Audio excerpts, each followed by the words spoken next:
前中共总书记胡耀邦在中共体制内一直是一个敏感的名字，没有想到在他诞辰110周年的这一天，竟突然被抬上了一场比肩核心领导人的超规格纪念座谈会。党魁习近平亲自到场讲话，失踪多日的蔡奇出面主持，而台下的胡德平、刘源、习远平一个个都是神情僵硬，面色冷沉，说不出的压抑与疏离。更诡异的是，习近平和胡家早就决裂。胡德平曾公开批评习近平，而胡耀邦的墓地多年被当局严控，清明节更是像监狱一样。而今天，中共却突然把胡耀邦抬到接近核心领导人的超规格待遇上。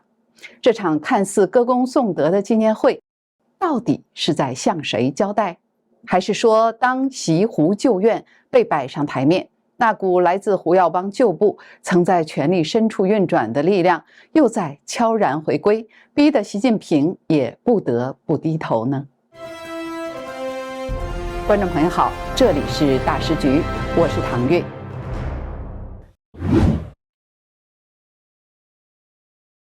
如果不是央视的镜头扫过会场，很少有人会意识到，这场看似例行的纪念胡耀邦诞辰110周年座谈会，真正的焦点根本不在主席台上，而是在台下那些被摆在特定座位上的人。会议现场设在大会堂，灯光并不刺眼，却透着一种被精心调试过的冷白色调，跟胡耀邦改革开放拨乱反正的形象形成了一个微妙的反差。按照中共惯例，纪念已故正国级领导人多半是由副国级主持，政治局常委出席即可。但这一次，习近平亲自现身讲话，失踪了11天的蔡奇坐在主席位置上，整个规格明显的被拔高了一个层级。然而，比这些更让熟悉北京政治的人感到异样的是场下那些被必须看到的脸。最醒目的就是胡耀邦的长子胡德平。他被安排在主席台下第3排，是一个既不显眼却又无法被忽略的位置。央视刻意没有给他特写镜头，但从会场全景画面中仍然能够捕捉到他的神情，眉头紧锁，面色冷沉，没有一点纪念父亲同僚的平和情绪。那种表情不像在参加追思会，更像是在面对一个他不得不出席却又完全不认同的政治场面。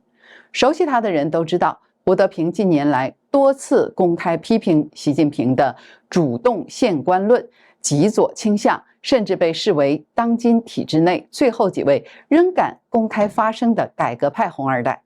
这样的人出现在现场，本身就带着强烈的政治意味。紧随其后出现的是刘少奇的儿子刘源。刘源穿着整洁笔挺的军装，肩章位置精准，但他的脸同样是沉着而僵硬。作为曾被视为最有可能接班的红二代，刘源如今虽然不再握有军权，却仍在军中老干部和太子党圈里有着相当的影响力。镜头扫过他的那一瞬间，他的表情近乎冷峻，没有交流，没有微笑，像是深知自己被摆在这里是为了给某种政治画面做重量，而非真正的参与纪念。更耐人寻味的是习远平的出现。习近平的弟弟在过去几年几乎不在公开渠道露面，尤其是近年来围绕他个人的传闻不断，本应该避嫌的他却被安排坐在会场的最后一排。这种处理方式既让他出现，又让他不显眼，仿佛特意让外界知道他来了，但他的位置是边缘的。胡耀邦的孙辈、家乡的代表、部分胡系旧部的继承者也陆续被安排在不同位置，构成了一幅奇特的会场结构图。中共红色家族的各支系被摆在同一个镜头里，却没有任何交流，没有暖意，只有一种微妙的疏离、对峙和集体压抑。外界很快就意识到，这份参会名单不是纪念性的名单，而是政治性名单。在北京政治实践中，当不同派系、不同政治立场，甚至已经公开出现裂痕的红二代被集中摆进同一场公开活动，唯一解释就是这是一次被设计好的聚焦，它展示的并不是团结，而是位置；不是追思，而是力量的较量。尤其是胡德平与刘源的出现，这二人在过去10年里与习近平的政治路线是完全对立的，一个维护改革开放，一个反对集权回潮。而今天呢，他们却被摆在镜头里，与习近平共享同一个会场空间，这不是巧合，而是一种刻意的呈现。这不仅仅是一场纪念会，而像是一场红色权力对照仪式，一个必须让所有人看见谁还在，谁被摆在哪里的政治布景。而当这一幕发生在胡耀邦的纪念会上，它的意义就更复杂、更危险，也更值得大家去追问：是谁在背后决定了这份名单？又是谁希望让所有这些人同框出现呢？朋友们，接下来是一段工商时间。有一个小伙子，他吃东西的时候不小心咬到了自己的口腔内部，出现了口腔溃疡。平时一般需要1周才能痊愈。旅行途中，他就试吃了一支红海参凝胶，没想到第2天就差不多好了。红海参凝胶这个产品是用当地海女亲自下海采摘到的珍稀红海参做成的，配方是90%的深海野生红海参，加上10%的韩国红参，再加上纯天然的蓝莓原液，透过专利发酵做成果冻口感的口服凝胶，清爽不腥，还带有果香。红海参本身就含有18种氨基酸，还有天然胶原和活性钙，不仅能促进细胞修复、延缓老化，还能补钙造血、改善气色，对气血虚弱、高血压、肝功能差或免疫力低下的人都很有帮助，非常适合长辈、成长期的孩子、加班族等使用。而且一盒有30支，带着走非常方便，早上空腹或者是运动后随手拆开就能吃，冰过之后吃起来口感更加特别。我们建议大家趁我们现在还有货，赶快下单，不然真的缺货就要等很久。我的朋友怕断货，干脆一次就囤积了10盒。建议您点击我们描述栏的购买链接，输入优惠码大师局的拼音，您还可以享受85折优惠。中国大陆是2盒起卖，4盒包邮，购满70美元美国本土包邮，购满260加币加拿大包邮。在黑色星期五购物活动期间，只要您在蓝莓网上购买，美国地区凡单笔消费满额再享加码好礼，满450美元送黑参1根，满700美元送黑参2根，满1000美元送黑参原精1瓶，数量有限，送完为止，请大家抓紧时间订购。要理解胡耀邦诞辰110周年纪念座谈会的反常，我们必须先回到中共内部一套极为森严的纪念制度。这个制度在党内运行了几十年，成为区分历史地位的政治尺子。它决定了谁能被纪念，纪念到什么规格，由谁讲话，谁主持，谁要出席等等。中共所有的政治信号几乎都绕不过这套体系。在这套体系里，最顶端的人只有一个，毛泽东。他的纪念规格独立成党，在逢10、逢50、逢100年时由中共中央主办。第2个层级呢是周恩来、刘少奇、朱德、陈云、邓小平等，在历史上处于中央领导集体核心地位的党和国家的主要领导人。逢100周年，中共中央召开纪念大会，中共国的党和国家领导人出席，主要领导人讲话。逢50周年的，中共中央还要召开座谈会，中央主要领导出席讲话。逢10周年，则是发表纪念文章，中央有关部门召开纪念座谈会。注意这里只是座谈会，不是纪念大会，中央领导人出席讲话，诞生地召开纪念座谈会。第3档呢是所有正国级的领导人，逢10、50周年举行纪念活动，发表纪念文章；逢50在诞生地举办纪念座谈会，逢100年举行纪念座谈会。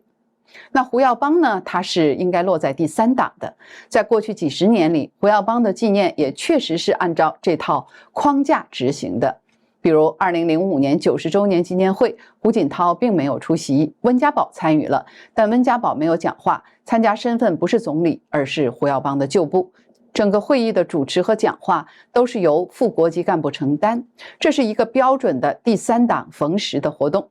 2015年是胡耀邦的100年纪念，是唯一理所当然会提升规格的节点。那时候是习近平到场讲话，常委集体亮相，是制度允许的小幅上调，也是100年诞辰本来就应该达到的高度，并没有越界。那今年呢，只是胡耀邦的110周年，按照规定，它只是一个再普通不过的逢时纪念，因此呢，应该比照2005年的规格，由另一个领导人出席，并不应该是习近平。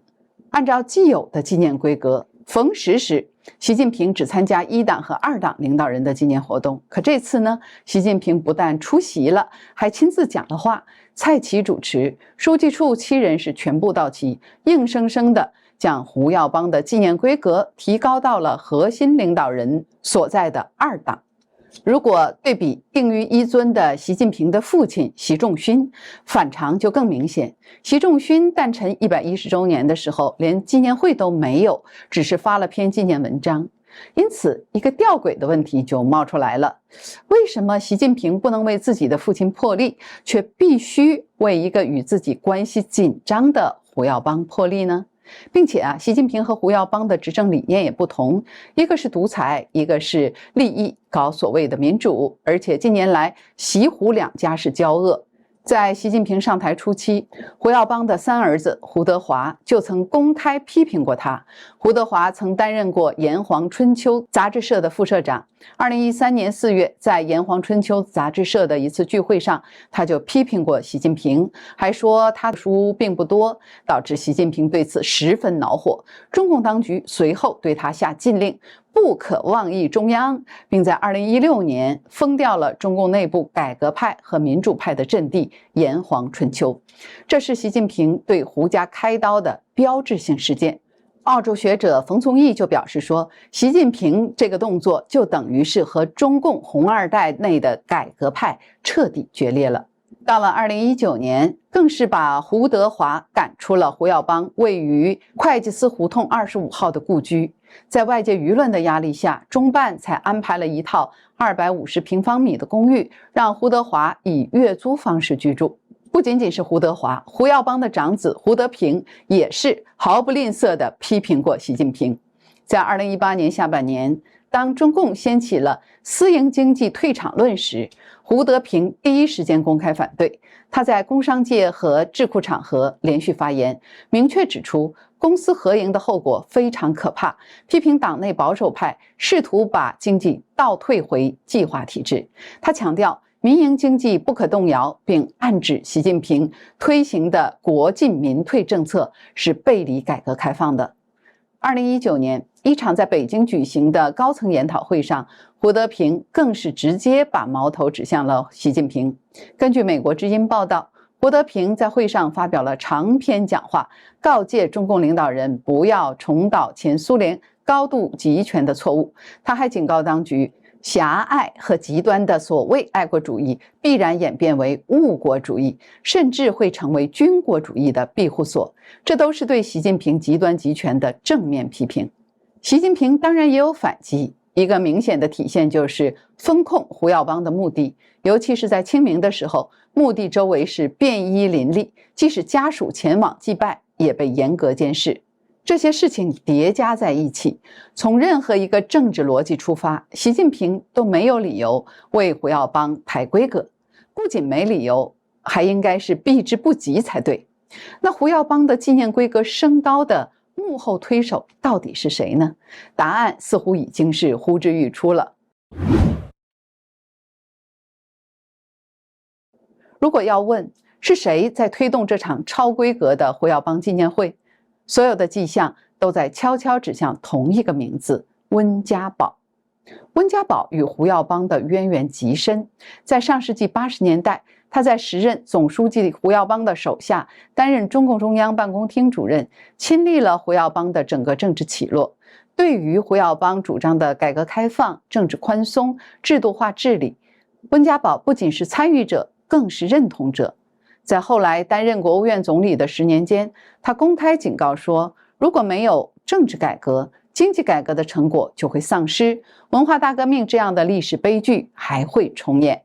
这句话几乎可以视作对胡耀邦改革理想的延续，而温家宝对胡耀邦的纪念和肯定，从2005年出席胡耀邦90周年纪念会就可窥见一斑。按中共自己的纪念规则，逢10周年只是中央有关部门召开座谈会，由中央领导同志出席并讲话即可，并不要求当时的总书记、总理亲自到场。换句话说，以当时的规格，胡锦涛不来是正常的，温家宝也可以完全不露面，只要曾庆红代表中央讲话，就已经把场面做足了。但实际情况是，温家宝来了，但是他来了却全程没有讲话。这个组合本来就非常反常，如果他是以国务院总理的身份到场，按中共惯例是不可能不讲话的。因此，一个合理的解释，当时温家宝并不是以总理的身份出席的，而是把自己放回到1980年代那个角色，胡耀邦的中办主任、老部下。温家宝用行动告诉所有看得懂的人，他来是因为胡耀邦，而不是因为他是总理。正因为有2005年这样一个前例，再回头看这一次胡耀邦110周年突然被拔高的纪念规格，结合近期热传习近平大权旁落、中共元老帮控局的传闻，似乎就比较容易理解了。在外界疯传老人党控局、元老重新介入决策的当下，胡耀邦被抬到接近核心领导人的规格，更像是沿着同一条脉络走下来。胡耀邦的纪念从来不只是礼仪，而是元老系统在发出的政治动作，当然政治含义也是不言而喻的。换句话说，胡耀邦110周年纪念的超规格呈现，不是习近平的政治意志，而是元老体系重新夺回部分议程设置权的一次公开亮相，而习近平只是被推到台前配合的人。这里是大时局，感谢您的陪伴与思考，请您订阅、分享并打开小铃铛，让我们一起在动荡中坚守真相，在黑暗中点燃希望。